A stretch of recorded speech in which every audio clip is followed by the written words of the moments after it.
जय। बोलो श्री सद्गुरु महाराज की जय।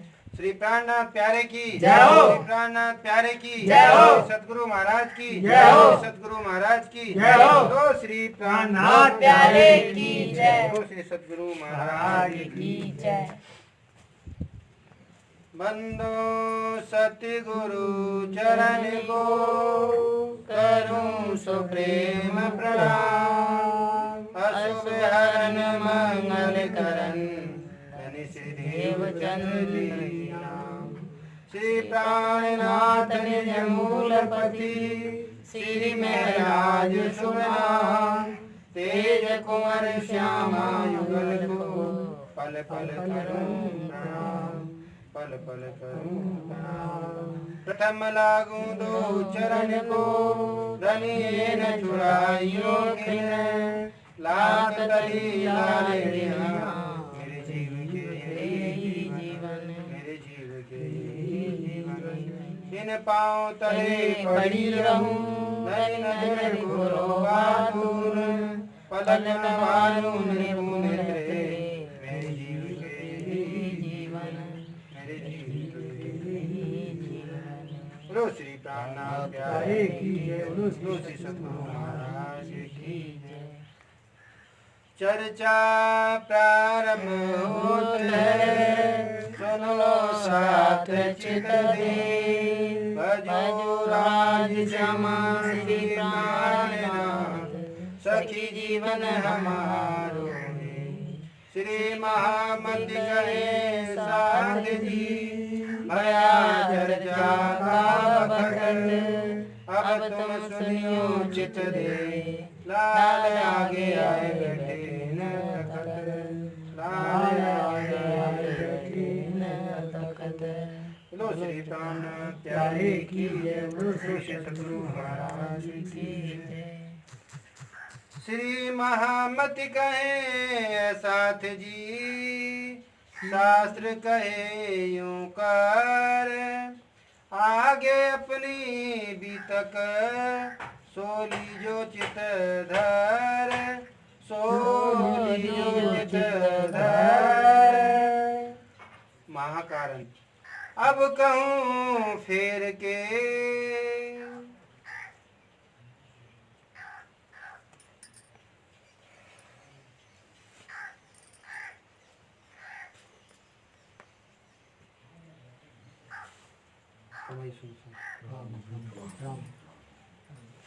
अब कहूँ फेर के। आप भक्सी राजी महाराज वो धाम दुल्हा प्राण प्रीतम हम ब्रह्म आत्माओं के मालिक हमारे प्राण प्रीतम हम सब सुन्न सात को ब्रह्म सृष्टियों को इस नश्वर जगत में कालमाया के ब्रह्मांड में हमें हमारी भूली हुई बातों को याद दिलाने के लिए हमें हमारी वास्तविक पहचान कराने के लिए इस नश्वर जगत में हमारे ही जैसा तन धारण करके आए और आकर के हमें अपने निजगर परमधाम की अपने मूल मिलावे की पहचान करा करके हमें बता रहे हैं समझा रहे हैं कि किस तरीके से राजी महाराज जी ने उस रंगमौल परमधाम के अंदर बैठ करके हम रूहों को इस माया में आने से पहले क्या हिदायत दी। उन्होंने क्या क्या कहा और किस तरीके से हमें समझाया कि मेरी रूहों तुम दुख का खेल देखने जा तो रही हो परंतु वहां जाकर के तुम मुझे भी भूल जाओगी, अपने परमधाम को भूल जाओगी और अपने उस लाड़ प्यार को भी भूल जाओगी। ये माया ऐसी चंडालनी है कि तुम्हें ना तो अपनी सुध रहेगी और ना ही मेरी खबर रहेगी। इसीलिए तुम क्या करना, तुम अपना इश्क और प्रेम और ईमान मत छोड़ना। जब तक तुम्हारे पास तुम्हारा ईमान, तुम्हारा विश्वास, तुम्हारा यकीन रहेगा तब तक तुम मुझे नहीं भूल पाओगी। और जैसे ही तुम मेरा वो ईमान, मेरा विश्वास अगर भुला दोगी तो फिर मैं तुम्हें भी याद नहीं दिला पाऊंगा। राजी महाराज जी ने हमें मूल मिला में बैठ करके ये सारी बातें हिदायत दी। क्या कह रहे हैं, अब कहूं फेर के। कल आपको बताया था कि किस तरीके से भविष्य पुराण में हमारी आने की गवाही लिखी हुई है और उसमें किस तरीके से बताया कि सतयुग में जो है 17 राजा होंगे, द्वापर में जो है वो 19 राजा होंगे और त्रेता में 29 राजा होंगे और कलयुग में 28 राजा होंगे। जब कलयुग का 28वां राजा औरंगजेब राज्य करेगा तब वो बुद्ध संघ का अवतार इस ब्रह्मांड में जाहिर होंगे। तो जब वो जाहिर हुए, कैसे इस ब्रह्मांड में आए, किस तरीके से उन्होंने आकर के अपनी लीला को जाहिर किया, वो सारी बातों की याद दिलाने के लिए सबसे पहले राजी महाराज कहाँ लेकर जा रहे हैं आपको? मूल मिलावे में। ये दुनिया की तो बात बता दी आपको क्या घटना घटी थी। अब कह रहे हैं कि यहाँ आने से पहले उस परम धाम में रंगमहल में क्या घटना घटी, वो चीज बता रहे हैं। अब कहूँ फेर के, क्यों कहा फेर के, बात जानने वाली क्या है। अब कहूँ फेर के यानी कि दोबारा से बताती हूँ मैं आपको क्यों कहा ऐसा, विचार किया कभी? क्योंकि इससे पहले कोई इस तरह की लीला हो चुकी है, इसीलिए कह रहे हैं मैं दोबारा तुम्हें बताने जा रही हूँ। पहले तो तुमने ध्यान नहीं किया। पहले हम कहाँ आए थे? ब्रज के अंदर। वहां हमारे पास राजी महाराज जी का प्रेम तो था परंतु लक्ष्य नहीं था। पहचान तो हो गई कि श्री कृष्ण जी के अंदर हमारे प्राण प्रीतम हमारे धाम दुल्हा बैठे हुए हैं, परंतु लक्ष्य था नहीं, क्योंकि परम धाम को भूल चुके थे हम। तो राजी महाराज कह रहे हैं उस समय तो तुमने पूर्ण पहचान नहीं कर पाई राजी महाराज जी की साहिबी की लीला की। अब ये तुम्हें मौका मिला है दोबारा से, इसको मत गंवा देना, इसमें पहचान करके और अपने धनी के ऊपर यकीन ला करके निछावर हो जाना। इसीलिए क्या कह रहे हैं, अब कहूँ फेर के क्या मूल मिलावे की बीतक, कहाँ की? मूल मिलावे के अंदर रंगमहल परमधाम के अंदर पहली भूमि में बैठ करके जो बातें की, वहाँ क्या बीता वो बातें बताती हूँ। जैसी आज्ञा धनी की सो बातें बुजुर्ग। इंद्रावती जी कह रही है मैं अपनी बुद्धि से, अपने इलम से, अपने मन के बातों से नहीं बता रही हूँ, जैसी आज्ञा धनी की, राजी महाराज जी के हुक्म से बता रही हूँ मैं। मेरी औकात नहीं है कुछ बता सकूं। सो बातें बुजुर्ग, जो बातें बताने आपके सामने होने जा रही हैं वो कैसी हैं? बड़ी बुजुर्ग है। पहले मूल अद्वैत में भूम जहाँ इश्क, पहले मूल अद्वैत, मूल अद्वैत क्या है? वो परमधाम के अंदर भूम जहाँ इश्क, वहाँ की जो भूम है ना, जो परमधाम है, वहाँ की जो जिमी है, आकाश है, वो सब क्या है? इश्क का है, प्रेम का भरा हुआ है। और यहाँ संसार में क्या है? यहाँ झूठ ही झूठ का भरा हुआ है। तहाँ प्रेम रबद में भया हुक्म हक, वहाँ प्रेम रबद में प्रेम का झगड़ा हो रहा था। क्या कि राजी महाराज हमें वो दुख का खेल दिखाओ जो आपने हमारे से छुपा रखा था। राजी महाराज से अक्षर हम कह रहे हैं कि आप जो परम धाम के अंदर बैठ करके इन रूहों के साथ इस प्रेम करते हैं, मुझे उसकी पहचान कराओ कि वो क्या है। राजी महाराज कह रहे हैं कि रूहों तुम मेरी साहिबी को नहीं जानती, मेरी साहिबी कितनी बड़ी है, मैं तो तुम्हें बता दूं, परंतु तुम मेरी साहिबी को जानती नहीं हो अभी तक भी। तो ये प्रेम का रबद यानी कि प्रेम का झगड़ा, वाद विवाद वहां हो रहा था। ये खेल देखन की इच्छा उपजाई दो, ये खेल देखन की जिसमें आप बैठे हुए हो, इस खेल को देखने की राजी महाराज जी ने दो के दिल में इच्छा उपजा दी। वो दो कौन कौन है? रूहें और अक्षर ब्रह्म। अक्षर और संयन को आदि अनादि फल कहो सोए, अक्षर ब्रह्म को और रूहों को आदि और अनादि फल, उसको बताने के लिए राजी महाराज ने दिल में उपजा दिया। ताके तीन तकरार कहे सो भय तीनों इंड, उसके तीन तकरार कहे यानी कि तीन खेल कहे, सो भय तीनों इंड, वो तीन ब्रह्मांडों में हुए, तीन इंडों में हुए। कौन कौन सो में? पहले 11 बरस है और ऊपर 52 दिन। सबसे पहले हम कहाँ आए? 11 बरस और 52 दिन की लीला की ब्रज के अंदर। काल माया ब्रह्मांड में खेले मिल निज जन। इस काल माया के ब्रह्मांड में खेल देखा मिल निज जन, जो निज हमारी रूहें परम धाम की थी, राजी महाराज जी की क्या नाम है आवेश की शक्ति और अक्षर ब्रह्म की आत्मा ने, तीनों ने मिल करके ये खेल देखा। ब्रज की लीला देखने के बाद में हम कहाँ गए? रास में गए। इंड जोग माया जागृत, ये सुपन का ब्रह्मांड है और योग माया जो है वो जागृत ब्रह्मांड है।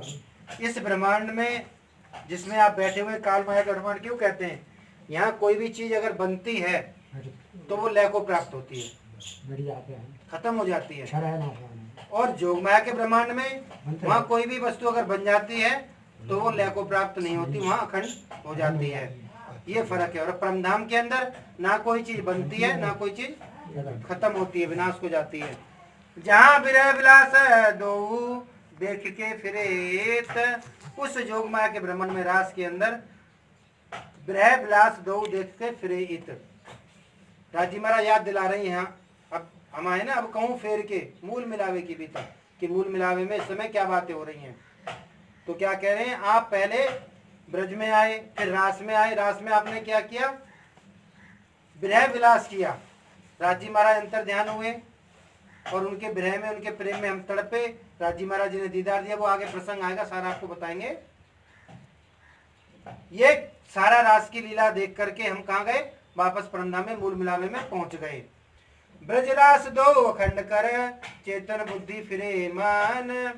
ब्रज और रास दोनों को राजी महाराज जी ने कहाँ खंड कर दिया? चेतन बुद्धि फिरे मन। अक्षर ब्रह्म की चेतन बुद्धि में तो रास की लीला खंड कर दी और ब्रज की लीला कहाँ खंड कर दी? मन में, सबलिक ब्रह्म और अव्याकृत ब्रह्म में। ये ब्रह्मांड तीसरा जहाँ मोहम्मद आए रोशन। अब वो लीला वही खत्म हो गई। अब ये तीसरा ब्रह्मांड जहाँ मोहम्मद आए रोशन, जो कुरान शरीफ के अंदर लिखा हुआ है, मोहम्मद साहब अरब देश में आए और उन्होंने अल्लाह ताला को दीदार किया, देखा और कुरान में सारी हकीकत बयान कर दी। रास लीला खेल के आए बरारब श्याम। क्या कह रहे हैं? रास लीला खेल के आए बरारब में श्याम। रास की लीला खेलने के बाद रूह परमधाम चली गई और राजी महाराज जी की जो शक्ति थी आवेश की, वो कहाँ गई? बरारब, अरब में आ गई। तहाँ बात सब जाहिर करी चलिया मारा गेने से। वहाँ सारी बातें परमधाम की उस समय वहाँ मोहम्मद साहब के द्वारा जाहिर कर दी। क्यों? क्योंकि यहाँ इस तीसरे ब्रह्मांड में ब्रह्म सृष्टियों ने आना है और अपनी लीला करनी है और क्या करना है? निष्कलंक अवतार को जाहिर करना है। इसीलिए पहले से गवाही दे दी, क्या कर दी? पहचान लिखवा दी अपनी। कहाँ? कुरान के अंदर। आपने देखा होगा, अगर यहाँ का कोई मंत्री या नेता अगर आ जाए आपके हलके में, तो थाने की पुलिस सबसे पहले आके वहाँ सारी व्यवस्था देखती है, करती है कि नहीं करती है। इसलिए राजी महाराज जी ने भी, अब कौन आ रहे हैं? वो पार ब्रह्म जो पूरे ब्रह्मांड के मालिक हैं, वो आ रहे हैं। तो उससे पहले यहाँ के जो देवी देवता हैं उनके द्वारा सारी व्यवस्था करवा दी गई। सुरक्षा व्यवस्था है, क्या है, कैसे है, वो सारी व्यवस्था करवा रहे हैं। 6 दिन कुरान में बाके भये जब, ता दिन की हकीकत सारी छिपी कही तब। 6 दिन कुरान में बाके भये जब, कुरान के अंदर वर्णन आता है 6 दिन की लीला होगी। पहला ब्रज, दूसरा रास, तीसरा जागनी और चौथी कौन सी लीला है?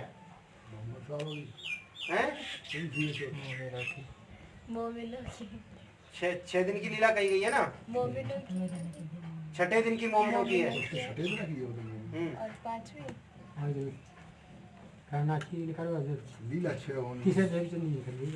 सतगुरु धनीसी देवचंद जी की 4थे दिन की लीला है और 5वें दिन की लीला है श्री महराज ठाकुर प्राणनाथ जी के द्वारा और 6ठे दिन की लीला होनी है मोमिनों के द्वारा। ठीक है जी। ता दिन की हकीकत सारी छिपी कही तब, इस दिन की सारी हकीकत की बातें कुरान में पहले से ही लिखवा दी है। तामे एक दिन ब्रज में आ गया। पहला दिन कहाँ है? ब्रज में। दूसरे दिन रास, दूसरा दिन रास का।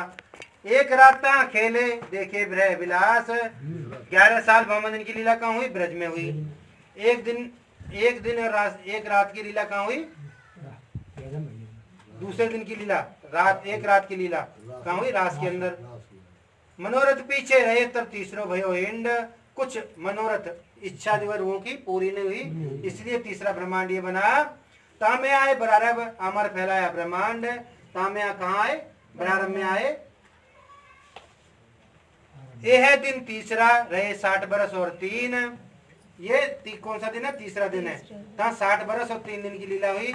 रब्बानी कलाम अल्लाह के सबको दिया यकीन, यानी कि रब्बानी कलाम अल्लाह के यानी कि कुरान शरीफ को विश्वास दिलाया। वहाँ के जो मानव थे जो किसी की भी पूजा पाठ नहीं करते थे, उस अल्लाह ताला को नहीं मानते थे। अरब देश में कौन है? मुसलमान। और यहाँ कितने ज्यादा हिंदू, मुसलमान बहुत कम है।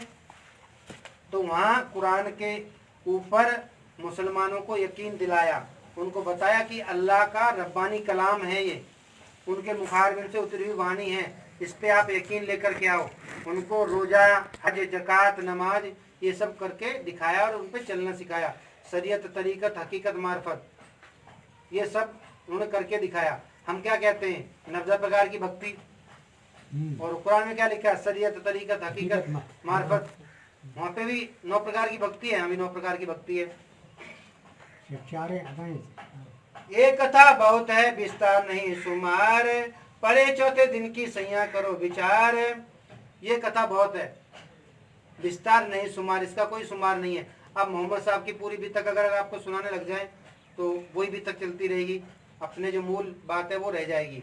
इसलिए इशारों में यहाँ बताया गया है। जब मोहम्मद साहब की 9 सदी बीतक, 9.25 बाकी रहे 10वीं के बुजुर्ग।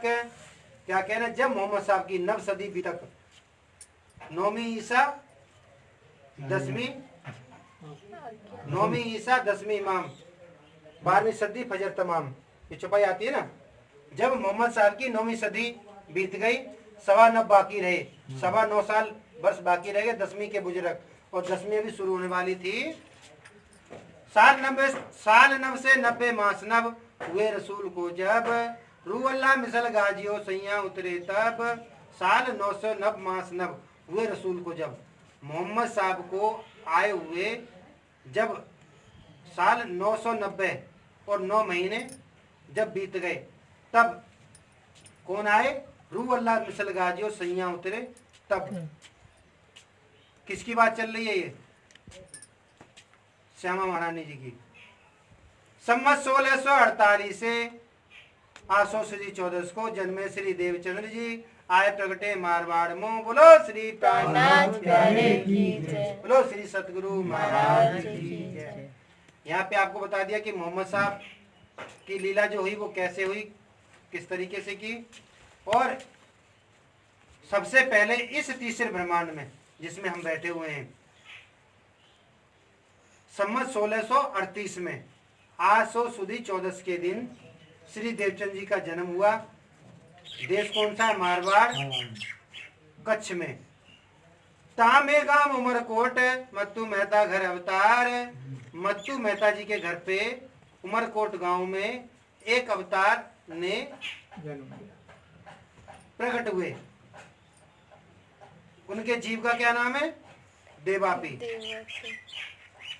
और उनके अंदर जो शक्ति आकर के बैठी उनको कहा गया श्यामा महारानी, जिनकी आत्म ने आकर के धारण किया। माता जो कुमरवाई ताको कहो विस्तार, जिस जीव ने जन्म लिया उसका नाम क्या पड़ा? श्री देवचंद्र। उनके पिताजी का नाम क्या था शरीर के? मत्तू मेहता।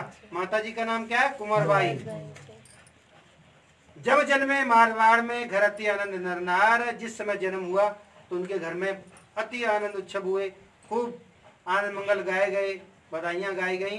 यह बधाई ब्रह्मांड में त्रिगुण समेत विस्तार, और उनके जन्मने की जो बधाई थी त्रिगुण समेत विस्तार, पूरे ब्रह्मा विष्णु महेश और इस ब्रह्मांड में बधाइयां गाई गई।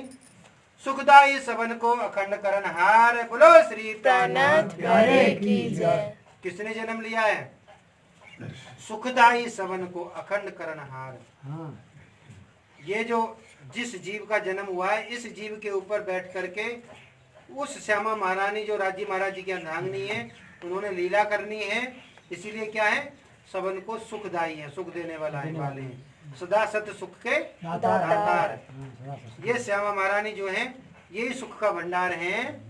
विश्व बंदे अक्षर लो सुख परीक्षितों सोई कहो विचार, विश्व बंदे अक्षर लो। इस क्षर ब्रह्मांड से लेकर के अक्षर ब्रह्म तक सभी इन्हीं का गुणगान करते हैं। सुखे परीक्षित सो कहो विचार। और सुखदेव जी ने भागवत में परीक्षित से इन्हीं के बारे में वर्णन कहा है कि आप अगर उन श्यामा महारानी का ध्यान कर लेंगे, उनकी संगत कर लेंगे तो तुम्हारा जीव जो है भवसागर से पार हो जाएगा। यहाँ पे उदाहरण दिया हुआ है कि कौन सा श्लोक आता है। देवापि शांतनो भ्राता मरुक्षे अक्षुस्वाभंस कलाप ग्राम आस्ते महायोग कला बलावंतो ताभिहत्ते कलेरंते वासुदेवानुक्षतो वर्ण श्रमतो धर्मम पुरमम प्रथमस्यति। क्या नाम है इनका? देवापि नाम है। शांतनु जो है उनके भ्राता है, मरु जो है देश है, और इक्ष्वाकु इनका वंश है, कलाप ग्राम है, और इनका जो जन्म हुआ वो महायोग से हुआ है। ताभिहत्ते कलरंते वासुदेवाय नो अक्षतो। और ये किनके इच्छा से? विष्णु भगवान की स्वयं इच्छा से, उनके वरदान से। जो देवापी जो जीव है इन्होंने तपस्या करी थी, पूर्व जन्म में राजा थे ये, और उन्होंने वासुदेव यानी कि विष्णु भगवान ने इनको आशीर्वाद दिया। उन्होंने मांगा कि जब वो पार्वम परमात्मा इस ब्रह्मांड में आए तो मेरा जीव जो है उनकी सेवा में समर्पित रहे। ऐसा ये भागवत के स्कंद 12 अध्याय 2 का 37वां और 38वां श्लोक है। कोई अगर पूछे कि इसका उदाहरण कहाँ पे मिलता है तो भागवत में लिखा हुआ। भागवत कथाचार्य करते रहते हैं भागवत, उनको पता ही नहीं आज तक कि भागवत में क्या रहस्य छुपा हुआ है। भागवत का स्कंद 12 अध्याय 2 श्लोक 37 और 38 में ये बात लिखी हुई है। सतयुग के बीजभूत इनो बीच रहे विस्तार। सतयुग के बीजभूत, ये जो राजा थे ना देवापी शांतनु, ये कहाँ हुए थे? सतयुग में। हो वे सब में जाहिर अखंड संसार। अब इन्हीं के द्वारा ये जो वाणी है इसका इनके संसार में, जिस संसार में हम आए हुए हैं इसमें जाहिर होंगे, और ये इस ब्रह्मांड को अखंड करके जाएंगे। सोई वेद कतेब में इन्हों की लिखी साख।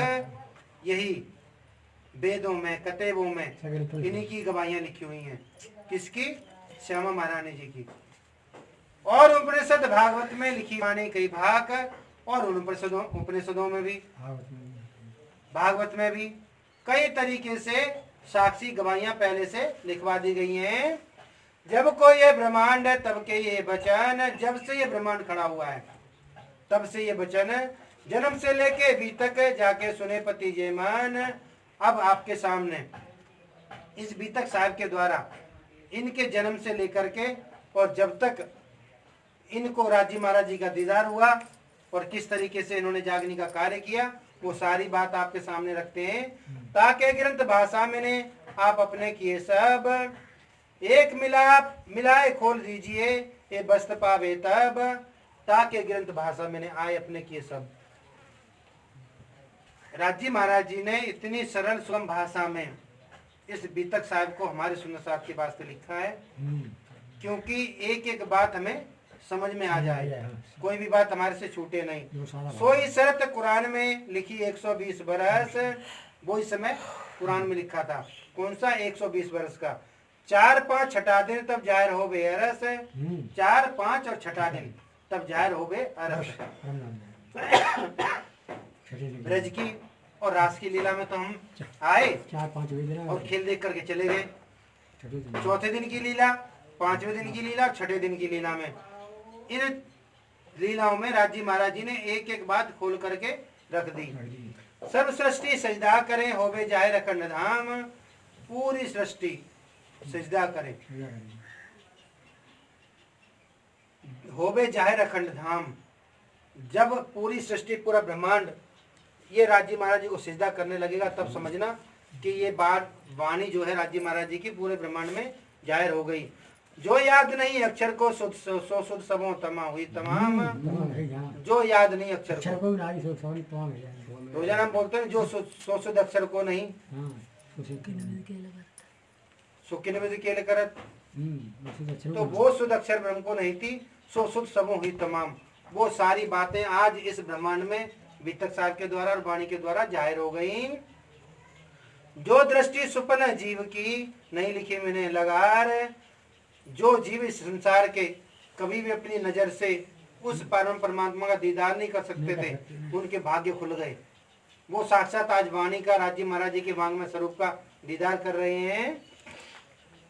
सो दृष्टि अखंड सुख में पहुंची नूर के पार। इस जीव की दृष्टि जो शरीर पे बैठा हुआ है, इस जीव की दृष्टि कहाँ पहुंच गई? अखंड सुख में पहुंची नूर के पार, यानी कि अक्षर उनके भी पार परमधाम में पहुंच गई। कैसे? अभी हमारा शरीर है, इस शरीर में क्या है? जीव है। इस जीव के ऊपर बैठ करके तो आत्म लीला कर रही है, देख रही है। अब आज से पहले इस ब्रह्मांड के अंदर कभी भी राज्य महाराज जी की ये वाणी नहीं आई थी। ये जो तीन ब्रह्मांड हुए अब ऐसे हुए ना होसी कब? इन तीनों में ब्रह्मलीला भई, ब्रजराज और याग्नि कही। ये जो सुख हमें मिल रहे ना, ये ऐसे करोड़ों ब्रह्मांड बन गए अब से पहले और बन के मिट गए और आगे भी बनते रहेंगे, परंतु ये ब्रह्मवाणी आज दिन तक और किसी ब्रह्मांड में नहीं आई थी। ये तो हमारे भाग्य हैं कि हमारे इस जीव ने पूर्व जन्म में कोई तपस्या कोई साधना ऐसी कर रखी है जिसकी बदौलत हमें ये भरतखंड मिला और ये मानव तन मिला और ये राज्य महाराज जी का सुंदर स्थान मिला। ये तो हमारे जीव के पूर्वजन्म के संस्कार हैं। ए सुध जो ले आए रूह अल्लाह चौथे आसमान। बोलो श्री प्राणनाथ प्यारे की जय। हमारे तो भाग्य खुल गए कि रूह अल्लाह से हम महारानी चौथे आसमान यानी कि परम धाम से ये खजाना लेकर के आए। तिन से ती प्राप्त भई त्रिगुण सृष्टि पहचान। उनसे प्राप्त हुई त्रिगुण सृष्टि पहचान, तीनों सृष्टियों को पहचान हो गई।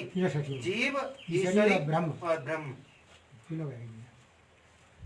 ये तीनों सृष्टि किसकी है? त्रिगुण की है। तीन स्वरूप की बीतक जन्म से लेकर, अब यहाँ बात सुनने वाली है। तीन गुण है, रजोगुण तमोगुण सतोगुण। तीन इसके देवता हैं, ब्रह्मा विष्णु महेश, और तीन ही सृष्टि आई हुई है, जीव, ईश्वरी, ब्रह्म। और तीन स्वरूप की बीतक है। तीन का जिसने भेद समझ लिया ना, समझ लो कि 90% बीतक और वाणी समझ ली। सो कहो आगे संयन को ये चर्चा सब ऊपर। इन तीनों स्वरूप के बीतक कौन सी बाबा?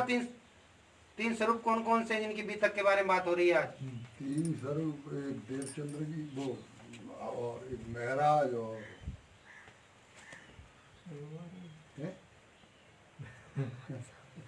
तीन स्वरूप की बीतक जन्म से लेकर सो कहूं आगे संयनो ये चर्चा सब ऊपर। तो तीन स्वरूप की बीतक जो हम आज कर रहे हैं, पढ़ रहे हैं, बाँच रहे हैं, आनंद ले रहे हैं, ये तीन स्वरूप कौन से हैं?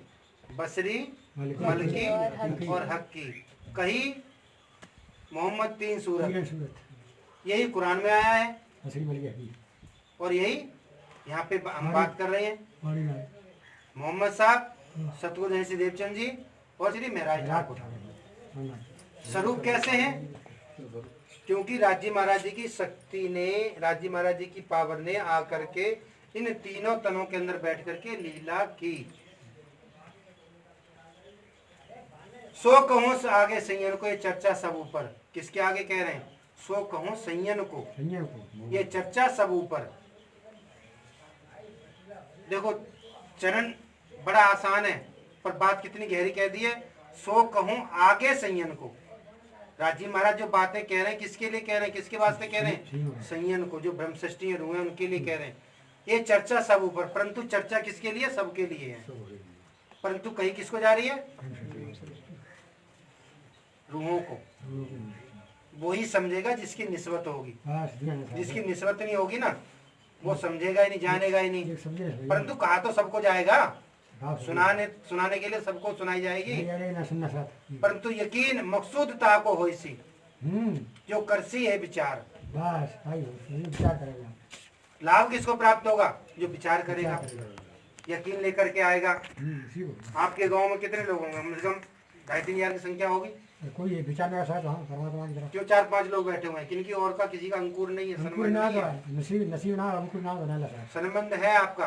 उनके जीव ने पूर्व जन्म में कोई तपस्या साधना नहीं की, कौन तपस्या करिए तो हमारे जीव ने तपस्या की, साधना की और पहचान की उस पारब्रह्म की कि ये जो हमारा जीव है ये बार बार जन्मता है, मरता है, 84 लाख योनियां भुगतता है, फिर जन्मता है, फिर मरता है, कभी कीट पतंगा बनता है, कभी कुछ बनता है, तब जाकर के मनुष्य तन मिलता है। एक गोल्डन चांस, एक सुनहरा मौका वो पारब्रह्म परमात्मा हमें देते हैं कि तू मनुष्य तन में अपने आप की पहचान करके और अपने उस मालिक के ऊपर यकीन ला करके, विश्वास ला करके अपने आप को निछावर कर दे, तो तेरा जीव जो है भवसागर से पार हो जाएगा। बड़े भाग्यवान स्थान पावा सुख हमारा वो जीवन हुई।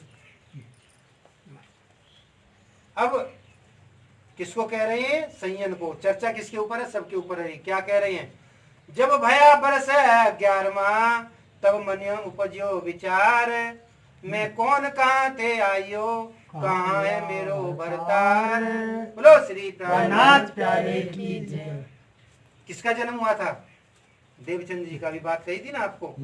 तो अब देवचंद जी की जो उम्र है कितनी हो गई है? 11 बरस। 11 जब बरस भया 11वां तब मन उपजो विचार। विचार आया। अब देवचंद जी के मन में विचार उत्पन्न होता है कि मैं कौन कहाँ थे आइयो, कहाँ है मेरो भरतार। ये विचार हमारे मन में भी नहीं उत्पन्न होता है क्या? सबके होते हैं जो आत्मा हमने इस संसार में जन्म लिया है तो मैं कौन हूँ, कहाँ से आया हूँ और मुझे भेजने वाला संसार में मेरा मालिक कौन है। पूछत फिरे परदेश में, कहाँ है परमेश्वर। परदेश में जो उमरकोट गांव था वहां से निकल कर कहाँ पहुंचे? कच्छ में पहुंचे। और वहां जाकर के भटकते फिरे, पूछते फिरे कि हमारा जो परमेश्वर है, जो हमारा मालिक है, वो कौन है। जिन सबको पैदा किया सो कहाँ है सब ऊपर। जिसने संसार को बनाया, पैदा किया है, वो कहाँ है, कौन है, इनका सबका मालिक कौन है। कोई कहे वह घट घट है व्यापक संसार।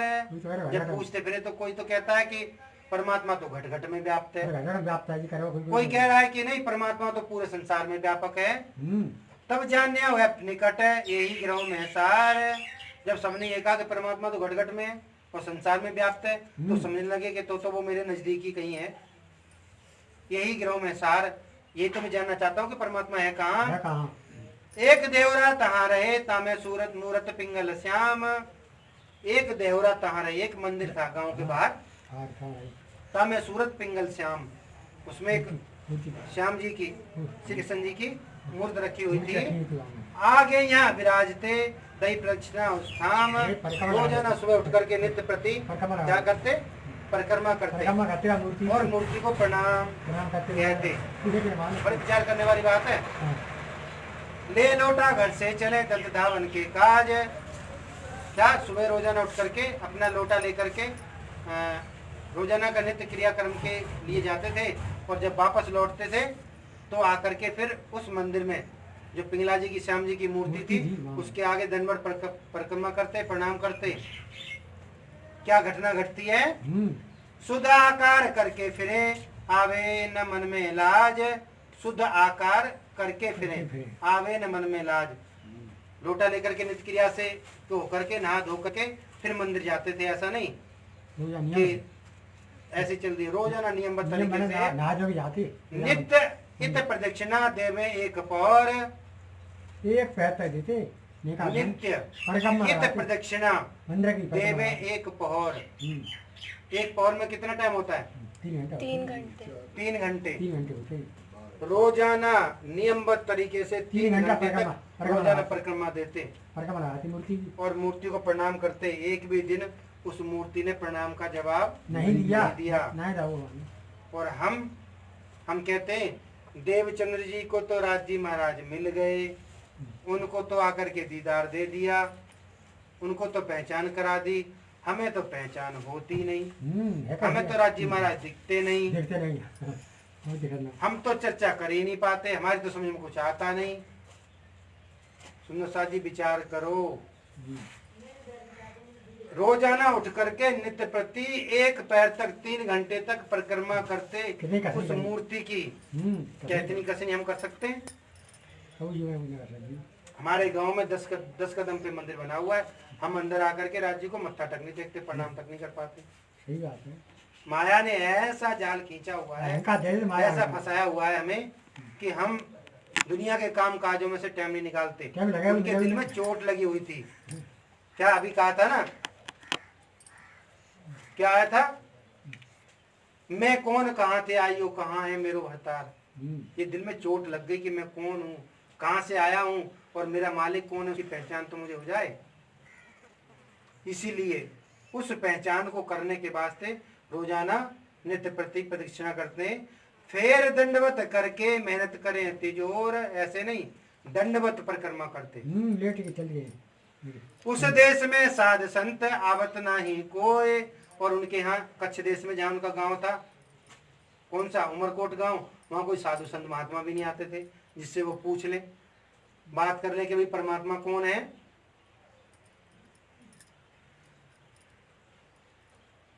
जल कसनी देख के काउना आवन होए, जल कसनी देख के काउना आवन होए, वहाँ दूर दूर तक जल नहीं था, कहीं पानी की व्यवस्था ही ना आई, पूरा रेगिस्तान है रेगिस्तान का रेगिस्तान था।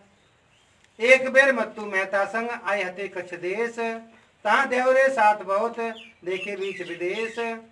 ये बहुत शॉर्ट में यहाँ पे बात बताई गई है, आगे पूरा प्रसंग आएगा आपके सामने। एक बार कवि मत्तू मेहता जी के साथ में कच्छ देश में आए थे, वहां पे क्या देखा, देवरे साथ बहुत, वहां उन्होंने बहुत सारे मंदिर देखे थे, बहुत मंदिर थे और साधु संत भी बहुत देखे थे। बात तब की मन में रहे, मैं जाऊं कच्छ में, तहाँ जाए के खोज करूं पांव परमेश्वर तिन से।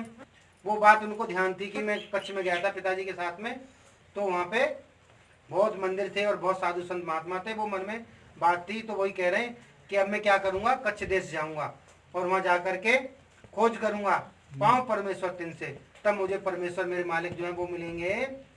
घर में खटपट रहे, मन में रहे वैराग, घर में खटपट रहे, उनका मन काम में लगता नहीं, मंदिर में चले जाते, परिक्रमा करते, पूजा पाठ, कोई साधु संत महात्मा या उसके साथ बैठ के बातें करने लगते, तो मन में खटपट, काम धंधा करना नहीं, तूने कुछ करना नहीं है, ये नहीं करना, वो नहीं करना, तो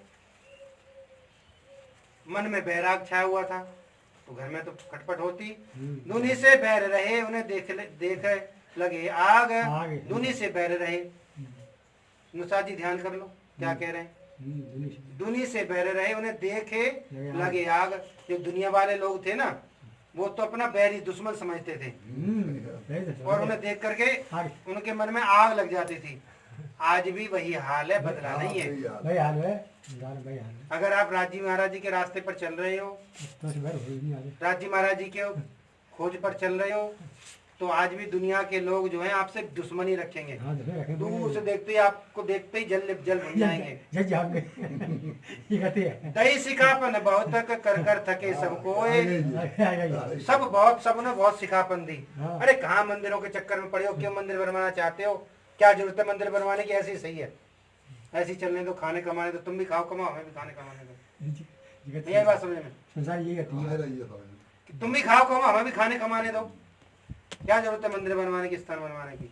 यही बात देवचंद जी को कह रहे हैं वहां के लोग, दही सिखापन बहुत कर कर थके सब कोई, परंतु उनके मन में तो बैराग छाया हुआ था कि मैंने अपने धनी से मिलना है, अपने प्रीतम से मिलना है, तो वो किसी की सुनते नहीं, इधर से सुनते इधर से निकाल देते हैं।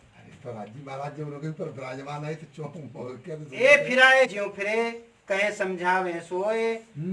सबने बहुत कोशिश करी उनकी बुद्धि को फिराने की, सब अपने अपने तरीके से समझाते हैं उनको। श्री देवचंद्र जी के मन में जाऊं कहूं विदेश, उनके तो मन में एक ही बात आ गई, अब यहाँ दुनिया में ये मुझे चैन से रहने नहीं देंगे ये लोग, अब मैं क्या करूँ, छोड़ छाड़ के कहूँ विदेश चला जाऊं दूसरी जगह, तो मैं हो सकता है मुझे पहचान हो जाए, तहाँ जाए के खोज करूं कोई मुहे दे उपदेश। वहां जाकर के मैं खोज करूंगा, पहचान करूंगा, हो सकता है कोई मुझे उपदेश दे दे, कोई सिखापन दे दे तो मुझे पहचान हो जाए। पूछत फिरे सब ठौरों, कोई मुझे दे वो कोई मुझे बतावे रहा। वहां जब कच्छ देश पहुंच जाते हैं, वहां की बात कह रहे हैं, तो वहां पूछते फिरते हैं सबसे, कोई मुझे बतावे रहा, भाई कोई तो मुझे रास्ता दिखावे। यह समय राजा उमरकोट का ताको वजीर आए था। इसी समय उमरकोट का जो राजा था, उसकी वजीर जो था, उसकी खाना बिहाने के लिए वजीर जाने वाला था। तो क्या होता है, खाना बिहाने को जाता था कच्छ में। 2 से असवार एक बहल उतावले पहुंचने। तो क्या करने लगे, खांडा बिहाने को जाता था कच्छ में, 2 से असवार एक बहल उतावले पहुंचने। 2 से असवार थे, घोड़े हाथियों के ऊपर थे, और ये अकेले पैदल पैदल। श्री देवचंद जी ने सुनी, गए पूछने तिनके। श्री देवचंद जी ने बात ये सुनी कि उनकी जो खांडा है, जो तलवार राजा के लड़का था राजकुमार, उसकी तलवार को, यानी कि उसकी शादी के लिए कच्छ देश में जाना था। तो देवचंद जी उनसे पूछने के लिए पहुंच जाते हैं। 3 वजीर ने बातें करी, हम कच्छ जाएंगे। देवचंद जी ने उस वजीर से बात की कि हम भी कच्छ जाना चाहते हैं। तो वजीर ने क्या कहा, तब पूछा उन्होंने, क्या सवारी तुम्हारे पास है? तो वजीर ने उनसे पूछा, भाई तुम मेरे साथ जाना चाहते हो, तुम मेरे पास जाना चाहते हो, तो तुम्हारे पास कोई सवारी है क्या, कोई साधन है? तो देवचंद जी ने क्या जवाब दिया, तब कहा श्री देवचंद जी हम चले आवेंगे, क्या आप चिंता मत करो, हम तो ऐसे ही चले आएंगे। हम संग क्यों पहुंचोगे प्यादे असवारों के? भाई तुम कह रहे हो चले आएंगे, पर हमारे साथ तुम पैदल पैदल कैसे आओगे बिना सवारी के? हमारे पास तो सवारी है, घोड़े हैं, हाथी, उन पे जाएंगे। तब उन्होंने बरजे जिन जाओ आओ संग हमारे, तब उन्होंने मना किया कि यार हमारे साथ आना है तो आपको अपनी सवारी लेकर के आना पड़ेगा, हमारे पास फालतू सवारी नहीं है जिसमें हम तुम्हें बिठा के ले जाएं। तब श्री देवचंद जी विचारिया, मैं काहे पूछो इन्हें। देवचंद कहने लगे, अरे मैं क्यों इनके पीछे पड़ रहा हूँ, क्यों पूछ रहा हूँ, ये तो पता लगेगा कि इन्होंने जाना है, जब ये जाएंगे इनके पीछे पीछे चल पड़ूंगा, क्यों मत्तापच्ची करनी, पीछे चला जाऊंगा अपने पाँव से, अरे अपने पैरों से चला जाऊंगा, क्या मुझे जरूरत है सवारी की। घरों जाए के साज को राखी लेने लगे, थारी कटोरा लौंडा और लोटा जल के। अब देवचंद जी ने क्या किया, पता तो लग गया भाई जाने वाले, तो घर जा करके लोटा, कटारी, लोंडा, लोंडा कहते हैं खाना पकाने वाला जो बर्तन होता है, हम कहते हैं क्या, डेगची। एक नीमचा कमर को और कपड़े पहनने के, एक कमर में बांधने का अंगूछा, नीमचा कहते हैं अंगूछे को। बकुचा बांध तैयार भये, खर्ची बांधी तिन में। बकुचा अपना तैयार कर लिया, कोटली अपनी बांध ली, और खर्ची के लिए कुछ मोहरे पैसे जो है वो भी बांध लिए कमर में। ले प्रसाद पौड़े रहे, पिछला दिन रहा घड़ी 4। बोलो श्री प्राणनाथ प्यारे की जय। भोग रख दिया, हाँ सुंदर साथ जी, जब हम अपने मन में ये विचार कर लें कि मैंने अपने उस प्रीतम से मिलना है, चाहे हमारे रास्ते में कितनी भी व्याधा आए, कितनी भी परेशानियां आए, परंतु हमें अपना पैर जो पीछे नहीं हटाना है। हमारा यकीन, हमारा विश्वास हमारा साथ देगा और हमें हमारी मंजिल तक पहुंचा देगा। यदि हमारा ईमान नहीं है, हमारा विश्वास नहीं है, हमारा यकीन नहीं है, तो हमारे जो कदम हैं वो डगमगा जाएंगे और हमें फिर वो सफलता नहीं प्राप्त होगी। तो हमेशा हमें क्या याद रखना है कि राज्य के रास्ते पर चलते वक्त परेशानियों की तो बाढ़ आके रहेगी। हम समझे कि एक परेशानी आ गई, दूसरी आ गई, डरने वाली घबराने वाली बात नहीं है। आप एक कदम पीछे आगे बढ़ाओगे ना, पीछे भी माया, तो माया 10 कदम पीछे खींचती है। इतनी ताकत माया को दे रखी है राज्य महाराज जी ने। हाँ, देखा तो पुलिस लगे लगा ये माया माया हमारे पास कितने हथियार हैं? माया फिल्म है। हमारे पास कितने हथियार हैं? 2 हथियार, इश्क और ईमान, 2 ही हमारे पास पर हैं। और माया के पास कितने हथियार हैं? चंचल, चतुर, चपल, सब खेल है माया के। काम, क्रोध, मोह, लोभ, अहंकार, अहंकार, ये सब माया के पास हथियार हैं। हाँ माया के हथियार हैं। अब एक चीज बताओ, उनके पास में 50 हथियार हैं, हमारे पास 2 ही हथियार ये हैं। हथियार हैं, बताओ कैसे युद्ध करोगे? ये माया खेल रही है। बची तो रंग गई है तुम्हारे। इसलिए ईमान होए सच्चे। बस बस इसमें इसके ईमान न छोड़ियो तब तक न मैं। हाँ गुलाम तब तक इसमें नहीं छोड़ियो। सुनो साजी सतगुरु धनसी देवचंद जी ने क्या किया? ईमान का गया ना जब तक उन्हें कुछ मिला नहीं, कुछ प्राप्त नहीं हुआ, निकल पड़े कमर में बांध के पटुका अपना और दौड़ते चले जा रहे हैं। ले प्रसाद पौड़े रहे, पिछला दिन रहा घड़ी 4। जिस दिन राजा के लड़के की बारात जुड़ाने के लिए जाना था, भोजन प्रसाद ग्रहण करके और लेट गए कि कब वो निकले, और सब में पीछे पीछे उनके निकलने। और दिन रहा घड़ी 4 घड़ी दिन रह गया। दोपहर का समय था, अभी जो चल रहा है ये समय था। बेसात सवाल भय एक करने लगे विचार। वो जो राज वजीर था वो सब इकट्ठे साथ होकर सवार होकर के निकलने लगे। ये करने लगे विचार, इनके मन में विचार आया। कमर बांधते बांधते कछु ढील हो गई। कमर में सामान बांधते बांधते कुछ ढील हो गई। क्या हुआ, क्या घटना घटी? बेसवार रेंग गए, ये पीछे चले जाए तीत। बोलो श्री प्राणनाथ प्यारे की जय। वो असवार थे, वो तो रिंग गए, चले गए, और ये अपने कमर बांधते बांधते तैयारी करते करते अटक गए। कैसे अटक गए? भाई अटक कर गए, रखवारी लग गई उधर। अब दोपहर का समय था, ये खाना भोजन प्रसाद करके अपने लेट गए कि जब निकलेंगे तब मैं भी निकल जाऊंगा।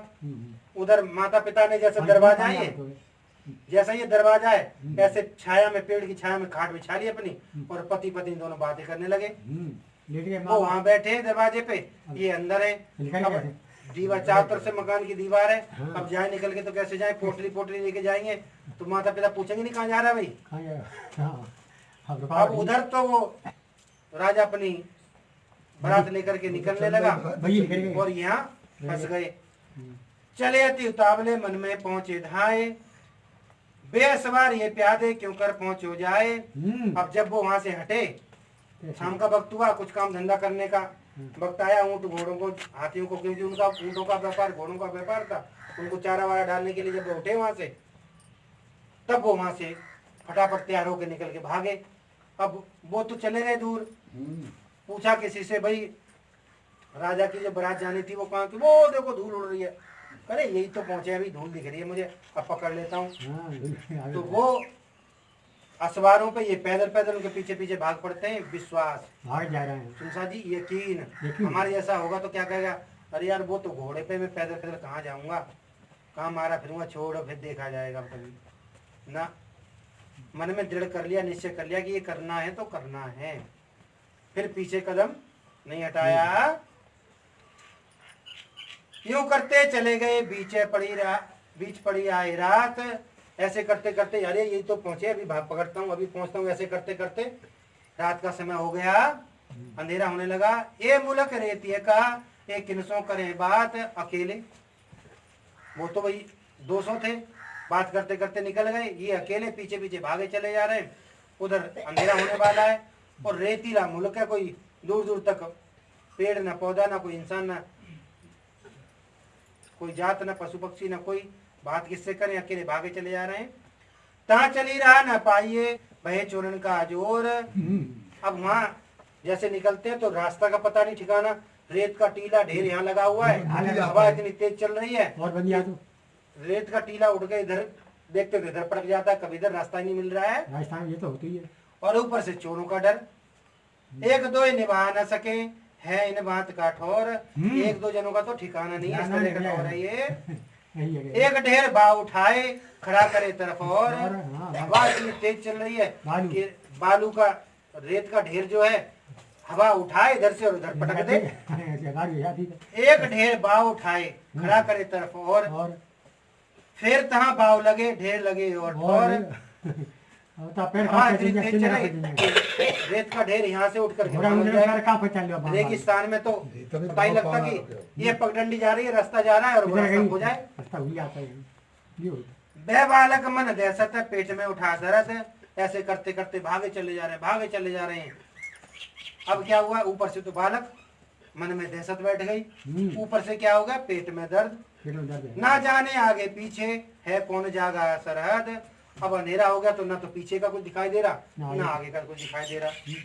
सुनो साजी, कल्पना कीजिए कि कितना भयानक वो समय रहा होगा उनके साथ कि मन में दहशत हो गई, भागते भागते पेट में दर्द हो गया, आगे पीछे न रहा, पीछे न कुछ दिखता ना कुछ सूझता, यूं करते चले जाते। एक शख्स किया दीदार, लो श्री प्राणनाथ प्यारे की जय।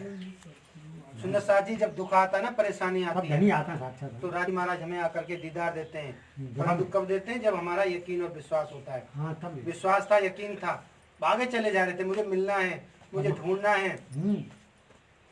तब बड़ी दहशत भाई, ऐसो आयो विचार, जैसे ही वो सामने शख्स देखा तो मन में दहशत हो गई कि जरूर कोई ये चोर लुटेरा डाकू है, अब ये मुझे मार डालेगा, ये चोर मोको मारेगा, नहीं बचने का ठौर। अब यहाँ बियाबान जंगल में कहीं कुछ ठिकाना भी दिखाई नहीं दे रहा, मैं कहाँ बचूंगा, मेरा कछु न चले, मुझे गई दिस और अब तो मेरा बस भी कुछ नहीं चल रहा, मुझे कुछ दिखाई भी नहीं दे रहा, इतना अंधेरा है।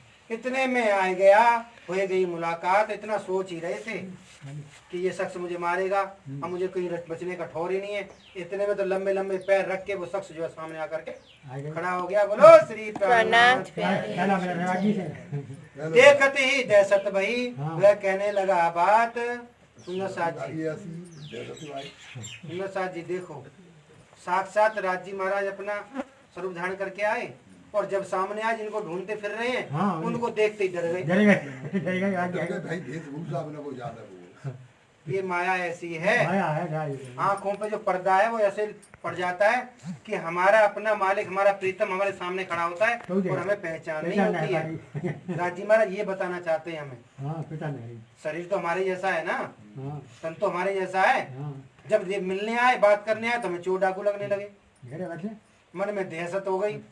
ऐसे भेष सिपाही का, कमर कटारी तलवार, इनका जो भेष है कैसा, सिपाही का है, सिपाही का भेष है, और कमर कटारी तलवार, कमर में क्या है, कटारी है, तलवार बनी हुई है, मुंह दाढ़ी है, हाथ बर्छी, ऐसो भेख लिया वनहार, मुंह पे बड़ी बड़ी दाढ़ी है और हाथ में बर्छी है, ऐसो भेष लिया वनहार। इनका जो भेष है वो इस तरीके का है। मुख से आए वचन, कहे छोड़ो कमर तलवार। जैसे ही वो शख्स सामने नजर दिखाई दिया तो आते ही सबसे पहला क्या वचन बोला, ए लड़के, ला ये तलवार जो तेरे कमर में बनी हुई है, इसको ला मुझे दे दे। मुंह मूंदा दहशत से, कछु न आयो विचार, डर के मारे कि भाई तो शरीर लंबा तगड़ा, ऊपर से भेष ऐसा, लंबी लंबी दाढ़ी, लंबी लंबी मूछें और तलवार टंगी हुई है, बर्छी लगी हुई है हाथ में, पठानी भेष है। सिपाही के जो वहां के होते लमचौड़े, ऐसा भेष बना रखा है। अब क्या हुआ, मुंह में दहशत हो गई तो मुंह बंद कर लिया डर के मारे, कोई विचार नहीं आया मन में।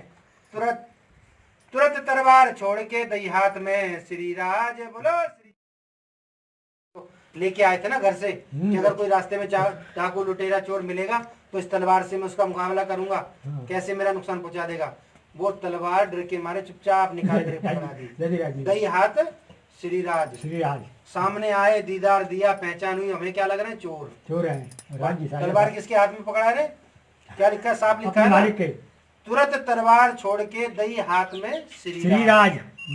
अभी पहचान नहीं है, उन्होंने तो चोर डाकू के हाथ में दी ना तलवार, परंतु थे कौन, जिनको ढूंढने के लिए निकले हैं। कहा छोड़ तू गठड़ी, ये बातें देखी इनका आज। क्या कहा, ये जो गठड़ी है ला इसको भी दे। बातें देखी इनका, जब उनकी इस तरह की रोबी बात, अरे ला गठड़ी दे। भाई अगर अपनी पहचान ही करा दे इतने आसान तरीके से तो उनको पूछेगा कौन, कौन जानेगा, कौन मेहनत करेगा। तब जानिया मुझे मारेगा, उन्होंने कहे सुकन। तब देवचंद जी ने विचार किया, ये जरूर अब मुझको, मेरी तलवार भी ले ली, मेरी गठरी भी ले ली, मेरा सामान भी ले लिया, अब जरूर ये मुझे मारेगा। उन्होंने कहे सुकन। उन्होंने फिर क्या शब्द कहे, जरा ध्यान से सुनने वाली बात है। बिछाए पिछोड़ी सुबाए, तब कांपने लगा मान। अपनी कमर से उस शख्स ने पिछोड़ी जो कमर बांध रखी थी उसको नीचे बिछाया और कहा चल भाई इसके ऊपर लेट जा। जैसे ही लेटने के लिए कहा तो शरीर जो है कांपने लगा, हाथ पैर फूल गए, कहने लगे अब तो ये मुझे तलवार से काटेगा, मानेगा नहीं, क्योंकि इसमें लिटा रहा है तो मारेगा और कुछ करेगा। बर्छी हाथ पकड़ के एक सांतल पर दे पाए, बोलो श्री प्राणनाथ प्यारे की जय। सुंदर शाह जी जैसे ही लिटाया तो क्या किया, बर्छी हाथ पकड़ के जो तलवार थी उसका सहारा लेकर के एक सांतल पर दे पाए, सांतल कहते हैं ये जांग को, जांग के ऊपर अपने पंजे का ऐसे दबाव दिया और उसको दबाया ऐसे। क्यों? क्योंकि वो जानते थे इसके पेट में दर्द हो रहा है। सुनो शाह जी, तन की जाने मन की जाने, जाने दिल की चोरी, उस शायर से क्या छुपेगी जिसके हाथ में डोरी। हम कहते हैं ना कि हमारे मन में कुछ है, कौन जानता है? दूसरा वो जानते हैं। खोज किसके लिए निकले हैं? घर से किसके लिए निकले हैं? अपने परमेश्वर की, अपने परमात्मा की पहचान करने के लिए, उनको प्राप्त करने के लिए निकले हैं। और दौड़ते दौड़ते चलते चलते पेट में दर्द हो गया तो उनको तो पता है ना, उन्होंने आकर के दीदार दिया। अब क्या कहते हैं, बोझ दिया शरीर का फिर यूं पूछी जाए, उस पर जवाब दिया और क्या पूछा, दर्द भया कछु हल्का, सूल पेट का था जोर। भाई तेरे पेट में जो दर्द हो रहा था क्या कुछ कम हुआ, हल्का हुआ? श्री देवचंद जी उत्तर दिया, कछु रहा और ठोर। देवचंद जी कहने लगे कि हाँ इधर तो ठीक हो गया, इस साइड थोड़ा सा बाकी है। फिर दूसरी जांग मूल में दे पांव खड़े रहे, फिर दूसरी तरफ घूम करके आए और दूसरी जांग पे आकर के जोड़ दिया और उसको भी दबाया। बोझ दिया शरीर का इन शरीर पर दे, अपने शरीर का वजन जो है उनके शरीर पे दिया। फिर पूछा क्या खबर है, सूल मिटा आकार। फिर पूछा भाई देवचंद ये बताओ, जो तुम्हारे पेट में दर्द हो रहा था कुछ कम हुआ कि नहीं हुआ? तो देवचंद जी ने कहा हाँ अब मुझे पहले से काफी आराम है। तब उठ खड़े भय श्री देवचंद्र, ऐसा किया विचार। तब देवचंद जी को कहा चलो खड़े हो जाओ। तो देवचंद जी खड़े हो गए और फिर क्या विचार करने लगे, पिछौरी कमर बनाई के बोझ बांधा अपनी पीठ पर, बोलो श्री प्राणनाथ प्यारे की जय। सुंदर साथ जी, वो जो पिछौरी थी राजी महाराज जी की अपने कमर का पटका, वो देवचंद जी की कमर पे बांध दिया और बोझ बांधा अपनी पीठ पर, जो उनकी पोटली थी वो अपने कंधे पे रखी। राजी महाराज के ऊपर अगर हम यकीन करके चलते हैं ना तो हमारा बोझ भी उठाने के लिए वो तैयार रहते हैं, परंतु हमारा यकीन, हमारा विश्वास होना चाहिए। घर से क्या निकले थे, क्या करके, मैं कौन, कहाँ से आई या कहाँ है मेरे भरतार, कि मैं कौन हूँ, इस संसार में मैं क्यों आया हूँ, मुझे संसार में ये जो जन्म मिला है वो किसके लिए मिला है, और मेरा जो मालिक है, मेरा जो प्रीतम है वो कौन है। ये विचार मन में आते ही घर से निकल पड़े। और आज उस शख्सियत ने, उस पारब्रह्म परमात्मा ने दर्शन दिया, दीदार दिया, तो हमारा वजन, देवचंद जी का वजन भी अपनी कमर पर उठा लिया।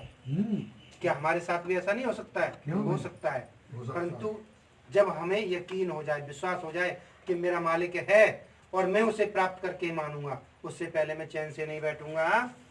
तब जानिया श्री देवचंद जी ये मारे नहीं क्यों कर। तब उनके मन में विचार आया कि अब ये मुझे मारेगा तो है नहीं मारेगा। उनको नहीं पता कि ये कौन है, पहचान आ गया। कह रहे हैं अब ये मुझे मारेगा तो है नहीं, परंतु क्या करेगा, ये हो सकता है मुझे नौकर चाकर बना करके अपने यहाँ ले जाए और अपनी गुलामी करवाए। कोई बात नहीं, जहाँ जिंदगी रहेगी तो फिर देखा जाएगा, परमात्मा को तो प्राप्त कर लेंगे, कोई बात नहीं, इसकी सेवा करते रहेंगे। बंदी खाने रख के करेगा गुलाम। क्या कहने लगे, या तो मुझे बंदी खाने में रखेगा या अपनी गुलामी करवाएगा। मरने से तो बचाया, अब क्या करा वे काम। इसने क्या किया, मारने से मुझे बचा दिया, अब मुझे मारेगा तो है नहीं, पर अब क्या काम कराएगा देखा जाएगा जो होगा। मिल दो यहाँ से चले राह में अतजोर, बोलो श्री प्राणनाथ प्यारे की। दोनों जने, देवचंद्र जी और जो शख्स जिसने आकर के दीदार दिया, परमात्मा, दोनों चल पड़े रास्ते में। लगे बात लौकिक पूछने, कहो कौन तुम्हारो ठोर। सुंदर साथ जी, राज्य महाराज भी ऐसे ही करते हैं। जब हमें दीदार देते हैं ना तो हमारे ऊपर माया का इतना लेप चढ़ा देते हैं कि हमें सोचने समझने की जो सेंस है वो गायब कर देते हैं और अपनी बातों में उलझा देते हैं। ठीक इसी तरीके से देवचंद जी को यहाँ उलझा दिया। कि कहीं ये सोचने विचारने न लगे। तो उससे क्या पूछने लगे बात लौकिक पूछने, घरेलू बातें, कहे कौन तुम्हारो ठौर, घरेलू बातें, दुनियादारी की बातें पूछने लगे कि भाई तुम कहाँ से आए हो, तुम्हारे माता पिता कौन है, तुम्हारा गांव कौन सा है, तुम्हारा ठिकाना कहाँ पे है। तो उन्होंने क्या जवाब दिया, नाम माता को पूछत और कुटुंब परिवार, माता का नाम पूछा और कुटुंब परिवार के बारे में पूछने लगे।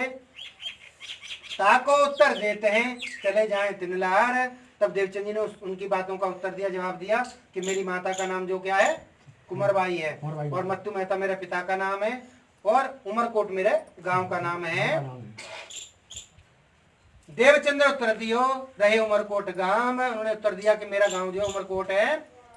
मत्तू मेहता जो पिता करे सौदागरी का काम, मेरे जो पिताजी हैं वो मत्तू मेहता हैं और सौदागरी यानी कि व्यापार का काम करते हैं। आपको भी पीछे बताया था, घोड़े और हाथी ऊंट का व्यापार करते हैं, बेचने का।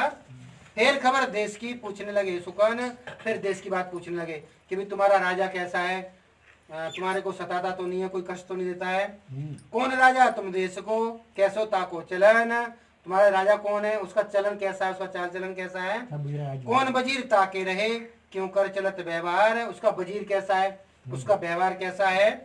एक ऐसी बात है लौकिक यही पूछे विचार। इस तरह की बातें पूछते पूछते चलते चले जा रहे हैं और अपना रास्ता पार करते जा रहे हैं। यूं करते पूछे चले पंथ करते जाए, ऐसे करते करते पूछते जा रहे हैं और अपना रास्ता भी सफर जो है वो करते जा रहे हैं। रात रही थोड़ी बाकी, साथ को पहुंचे धाए, थोड़ी सी रात अभी बाकी रह गई थी। तो जिनको मिलना था, जो वजीर अपनी बारात लेके निकला था, उसके पास तक पहुंचने लगते हैं। उस जगह खड़े रहे, पिछौड़ी छुड़ाई कमर से।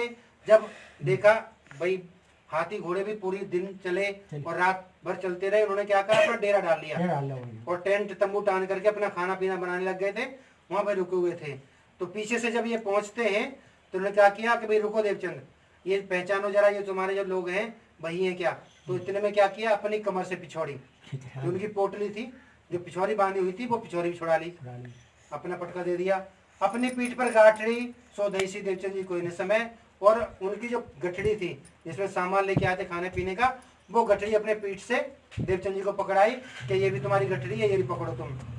दई तलवार छोड़ के देखे तेरो साथ, और उनकी जो तलवार ली थी ना वो भी पकड़ा दी कि ले ये तुम्हारी तलवार भी पकड़ो तुम। पीछे फिर के देखहीं मेरो किन्होंने पकड़ा था हाथ, बोलो श्री प्राणनाथ प्यारे की जय। सुंदर साथ जी जब सारा सामान दे दिया, उनको कहा कि भाई तुम पहचान लो, ये जो तुम्हारा वजीर है, ये हाथी घोड़े सब तुम्हारे। देवचंद जी देख रहे हैं कि हाँ कोई वजीर है, कोई हाथी घोड़े हैं, हाँ वो भी वही शख्स है। पीछे मुड़ के देखते, हाँ वही है। तो पीछे तो कोई पीछे फिर के देखहीं मेरा किन ने पकड़ा था। तब ध्यान आया कि अरे जिनको मैं ढूंढने के लिए निकला था, जिनके लिए मैं निकला था, उन्होंने तो मेरा हाथ पकड़ कर जो है दृढ़ हो गया कि अब वो मेरे पल पल मेरे साथ हैं, मेरे हर पल मेरे साथ हैं। मुझे अब उनको ढूंढने में ज्यादा मेहनत नहीं लगेगी, उनका यकीन और विश्वास पक्का हो गया। वहां तो कछु न दे कहीं, कौन कहाँ गए हो ये। जैसे ही पीछे मुड़ करके देखा तो वहां तो कुछ था ही नहीं, ये कौन था, कहाँ चला गया। ये तहकीक मेरा खामद है, क्यों मिल बिलाप याद करते हैं। अब विचार करने लगे, ये तहकीक मेरा खामद, ये वास्तव में मेरा ही मालिक, मेरा खामद है, मेरा प्रीतम है, जिसको मैं ढूंढने के लिए निकला हूँ। अब विलाप करते लगे, रोने लगे, बिलखने लगे। फिर कहता बिचारिया मेरे ये तो हैं सिर पर। अब विचार आया कि ये तो मेरे सिर पर हैं, जहां कहूं मैं डर हूं ये छोड़े नहीं क्यों कर। जहां भी अगर मैं गिरूंगा, अगर मैं अपने रास्ते से भटकूंगा तो मुझे मेरे रास्ते से भटकने नहीं देंगे, ये छोड़े नहीं क्यों कर। अब ये मेरा हाथ नहीं छोड़ेंगे, इतना यकीन इतना विश्वास उनको आ जाता है। ये तो तहकीक हुआ धनी है मेरे हाजर, ये तहकीक हो गया, विश्वास हो गया, यकीन हो गया कि मेरे हाजर है, मेरे साथ हैं। भले अब कहाँ जाएंगे खोज ले इन पर। जब पता लग गया ना कि हाँ मेरे साथ है, तब खोजना ही तो है, तो अब मैं खोज लूंगा, इनको ढूंढ लूंगा। तब सन्मुख चले साथ को आवत रोके तेन, कौन कहाँ आवत नाम से देवचंद लिया है न। तब सन्मुख चले साथ को, जो साथ में आए साथी थे उनके तरफ जब बढ़ चले, उन्होंने कहा भाई कौन है, कौन आ रहा है इधर, कौन है, कहाँ आवत, भाई कौन चला रहा है इधर, कहाँ आ रहे हो, यहाँ पे राजा की सेना रुकी हुई है। तब देवचंद जी ने क्या लिया, देवचंद्र हूँ भाई मैं, देवचंद्र हूँ, कोई और नहीं है। तब ले चले सिरदार पे, उनसे पूछे सुकन, तो उनके सिपाही आए, उन्हें लेकर के पढ़ करके लेके गए, तो वजीर के सामने ले करके खड़ा कर लिया। तो उन्होंने क्या पूछा, तुम क्यों आए, तुम क्यों आए, हमको मिले बड़ो अचरज भयो मन। अरे देवचंद्र तुम कैसे आ गए और इस तरीके से कैसे पहुंच गए। बड़ा अचरज मन में हुआ, बड़ा विचार करने लगा। वो क्या कहने लगा, तब देवचंद जी ने क्या जवाब दिया, तुम्हारे पीछे चले आए, कदमों पर धरे कदम, बोलो श्री प्राणनाथ। सुनसाद जी क्या जवाब देते हैं देवचंद जी, कि तुम पीछे चले आए, कदमों करे धरे कदम, भाई तुम्हारे पैरों पे कदम धरते धरते हम चले आए। और कोई हमारे सी बाल होता तो क्या कहता, अरे मुझे तो परमात्मा ने साक्षात दीदार दिया, दर्शन दिया, और मेरा हाथ पकड़ करके यहाँ लेकर के आए, और मेरे ऊपर तो इतनी मेहर हो गई, इतनी कृपा हो गई, मुझे ये हो गया वो हो गया, 1 मिनट में सारी रामायण गा देंगे। परंतु छिपके साहिब कीजिए याद, खासल खास नजी की स्वाद। वो अपनी बात, अपना आनंद, जो अपना सुख था ना, वो छुपा लिया। क्या कहने लगे, पांव अपने बल से चले मार्ग आए हम, भाई अपने पैरों के दम पे हम चले आए, तुम्हारे पीछे पीछे भागते हुए। सबों बड़ो अचरज पाई के, कई खोलो कमर। कहा भाई बड़ा हमें तो अचंबा हो रहा है, हमारे हाथी घोड़े ऊंट जो है थक करके चूर हो गए, और तुम पैदल पैदल भागे चले आए। कोई बात नहीं, अपना सामान कमर से खोलो और यहाँ रखो, आराम करो। बेपुने डेरा डांडी पछाड़ी, कोई था आग जलावने पर। उन्होंने क्या किया, बेपुने डेरा डांडी पछाड़ी, उन्होंने अपना डेरा वगैरह बांध दिया था, और कोई आग जला रहा, कोई कुछ कर रहा, अपने काम काज में सब लग गए थे। तब उन कायस्थ सिरदार ने रसोई का किया आदर। तब उस कायस्थ ने, यानी कि जो उनका सिरदार था, उसने क्या किया, रसोई का किया आदर। उनको भोजन के लिए कहा कि भाई आप आराम कर लो, हमारे रसोईया जो है भोजन बना रहे हैं, आप हमारे साथ ही भोजन करना।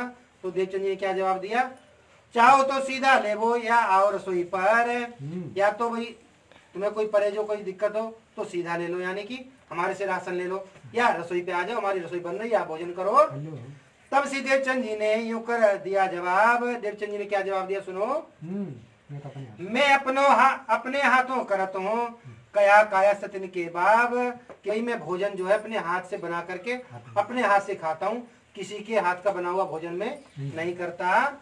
तो हमारे भंडार से सीधा ले वो तुम, भाई तुम अब हमारे पास आयो, ठीक है, तुम अपने हाथ से बनाओगे, ये तो बात हम तुम्हारी मान लेते हैं, परंतु जो राशन पानी है, चावल दाल जो भी आटा लेना है, वो आपको हमारे भंडार से लेना पड़ेगा। भाई नहीं तो हमें, आप हमारे दरबार में आए, हमारे साथ आयो, और हमें ऐसा अच्छा नहीं लगेगा। तब से देवचंद जी कहा, घर से सीधा ले आए हम। देवचंद जी ने क्या कहा, नहीं नहीं नहीं भाई, मैं अपना सारा सामान अपने साथ लेकर के आया हूँ, आपके किसी सामान की मुझे जरूरत नहीं है। तब काया से दुख पाए के, कहिए हमारी नहीं है रवेश। तब उस कायस्थ ने, उस सरदार ने क्या कहा, दुख होकर के बड़ा दुखी हो गया कि भाई ऐसी बात नहीं, आपको ये शोभा नहीं देता, आप हमारे पास आए, हम आपकी खिदमत कैसे करें, आप हमारा बना हुआ नहीं खाएंगे, हमारे से राशन भी नहीं लेंगे, तो हम आपकी खिदमत कैसे करेंगे। हमारे नियत काले हम पे हो तुम हमारे खेस, भाई तुम हमारी जात के हो, हमारी नियत का ले हम पे, तुम हमारी जात के हो, हमारी बिरादरी के हो, हमारे गांव के हो, तो हम तुम्हारे साथ ऐसा कैसे करेंगे। हो तुम हमारे खेस और हमारे नजदीक के हो, रिश्तेदारी में से हो। तब सीधा तिनका लिया करी रसोई। तब तो जब इसने इतनी अर्ज विनती की, तो उनसे सीधा, यानी कि सूखा राशन, चावल दाल आटा उनसे लिया। जा स्वरूप को दर्शन पायो थे, ताको रसोई अरुगाई सब। बोलो श्री कायनाथ, बोलो श्री सतगुरु महाराज की। सुनो साजी, तो उन्होंने क्या बनाया, खिचड़ी, दाल चावल मिला करके खिचड़ी बना करके तैयार कर ली। और क्या किया, जा स्वरूप को दर्शन पायो थे, ताको रसोई अरुगाई सब। हम कहते हैं ना कि भोग किसको लगा रहे हो, भोग लगाते हैं ना, उन्होंने बोलते हैं आओ जी मनो में प्यारे, तो भोग किसको लगा रहे हैं। हमने जिस स्वरूप का दर्शन किया, दीदार किया, हमारे दिल में जो स्वरूप बस गया उस पारम परमात्मा का, उसी के स्वरूप का तो भोग लगाएंगे। देवचंद्र जी ने जो दीदार किया, किसका किया? सिपाही के वेश में। सिपाही के वेश में आए और क्या लगे थे उनको? चोर। कि तो चोर है, मुझे मारेगा, मेरे से सामान भी छीन लेगा। परंतु वो चोर नहीं थे, वो उनके मालिक थे, खामद थे। उन्होंने कहा यहाँ पे भी आपको, तो मैं उसी स्वरूप का ध्यान किया जिस स्वरूप ने दीदार दिया था। वाणी में आता है ना, सतगुरु मेरे श्याम जी मैं आईने शरण रहूं, सनमंद मेरा आयुषो में ताते सदा सुख रहूं। तो सुनो साथ जी, जिस स्वरूप से हमें हमारी और हमारे प्रीतम की जो पहचान करा दे, उसी स्वरूप का हमें ध्यान करके उसी की सेवा और उसी का भोग हमें लगाना चाहिए। यहाँ हमें बीतक साहब से सिखापन मिलता है। प्रसाद लेके पौड़े रहे, फिर के उठे जब। अब वहां पे ये थोड़ी कहते आओ जी मनमोहन प्यारे सुख सबों को दीजिए। वहां तो क्या कहा, आओ मेरे पठान जी महाराज, आओ मेरे सिपाही जी महाराज, आकर के जैसा रूखा सूखा बनाया आकर के भोजन लो, आप ये भोजन ग्रहण करो तो मैं भी प्रसाद ग्रहण कर लूँ। इस तरह का भाव लेकर के और उनका भोग लगाया, फिर अपना भी प्रसाद ग्रहण किया। उठ के गया चलन को हुए तो यार सब, जब प्रसाद दिया आराम कर लिया, उसके बाद सवेरा हो गया, वहां से उठ के गैल अपना आगे की रास्ता के लिए चल पड़ते हैं। तब उन कायस्थ ने कहा अपने लोगों को, दो ऊँट ऊपर सवार कहते शामिल हो उनमें। क्या कहा कायस्थ ने कि भाई तुम में से कोई अगर, जैसे एक एक ऊँट पे दो दो लोग बैठे हुए थे, भाई कोई एक ऊँट खाली है जिसपे एक सवार है, तो देवचंद्र को भी अपने साथ बिठा ऊँट के ऊपर। तब उन्होंने उत्तर दिया, हम हैं जने चार। उन्होंने कहा कि भाई हम, उन्होंने कहा कि भाई एक ऊँट पे हम 4 जने हैं। तो कहा 5वां ये तुम शामिल करो असवार, कि भाई ऐसा करो तुम 4 जने हो तो ये 5वां भी अपने ऊपर शामिल करो, इनको भी बिठाओ। इन बात से देवचंद जी आए पहुंचे कच्छ में। इस तरीके से उनके ऊँट के ऊपर बैठ करके देवचंद जी उनके साथ कहाँ पहुंच गए? कच्छ में। गए लोग अपने ठौर, आप लगे खोज को। वो तो अपने लोक मर्यादा के लिए आए थे, शादी ब्याह के लिए आए थे, तो वो लोग तो अपने शादी ब्याह करने चले गए और ये ऊँट से उतर करके अपने खोज में लग गए। श्री महामति कहे साथ जी, ये श्री देवचंद जी की बीतक। श्री महामति जी कहते हैं ये सुन मेरे सुनना साथ जी, ये देवचंद जी के साथ जो बीतक व्यतीत हुई वो आपके सामने रखी। आगे खोज करेंगे सो बातें बुजुर्ग। अब आगे किस तरीके से खोज करेंगे, किस तरीके से वो अपने धनी से